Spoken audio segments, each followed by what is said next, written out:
उतारो पार सामरा माता में सोने वालो थाल उतारो पार। बोले रुक्मणी मात की और रुक्मणी मैया अपनी सहेलियों के साथ आज 3 कोस जो मंदिर था गांव से कुंदनापुर से वहां पूजा करने आई।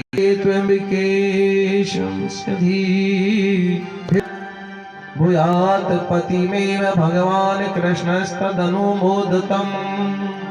हे मां कात्यायनी, अगर मैंने बचपन से आपकी पूजा मन क्रम वचन से की है तो मेरे पति श्री भगवान कृष्ण ही होने चाहिए। जय जय जय गिरिराज किशोरी, जय महेश मुख चंद्र जय। रुक्मिणी जी ने बड़े भाव प्रेम से भगवान को मातेश्वरी को जगदम्बा को मनाया, माता की पूजा की। सर्वमंगल मांगल्य शिवे सर्वार्थ साधिके जय ब्रह्म के गौरी। पूजा कर रही थी, उसी समय 10,000 सैनिक मंदिर के बाहर खड़े थे और मेरे ठाकुर जी का रथ आया चमचमाट करता हुआ प्रकाश।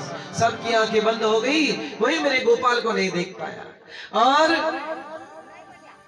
ठाकुर जी रथ से नीचे उतरे, रथ को मंदिर से बाहर खड़ा किया। सारे पहरेदार चकाचौंध हो गए, आंखों से दिख नहीं रहा उनको कौन आया है।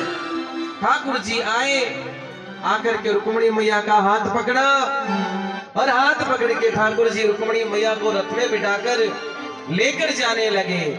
मगर 10,000 पहरेदारों को पता नहीं चला कि कौन आया और कौन गया और कहां गया।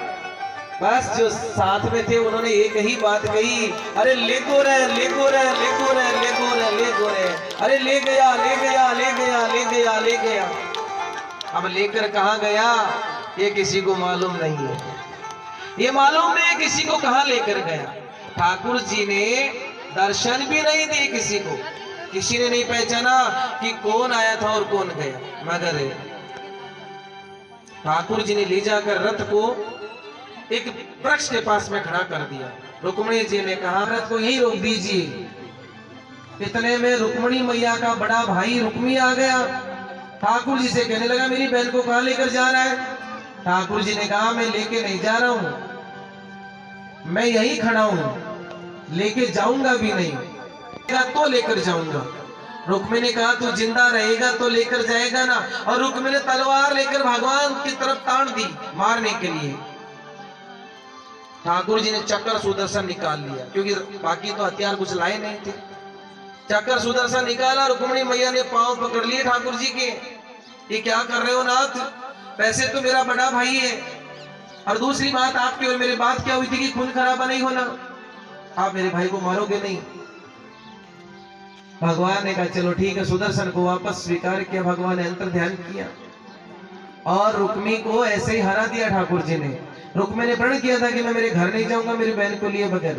तो ठाकुर जी ने कहा कि ले जा तेरी बहन को। और सारे बड़े बूढ़े भी आ गए।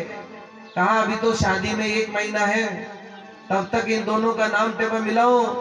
और हे वसुदेव जी, आप लाला को बींद बनाकर घोड़ी पर बिठाकर रथ में बिठाकर दूल्हा बनाकर लेकर आओ।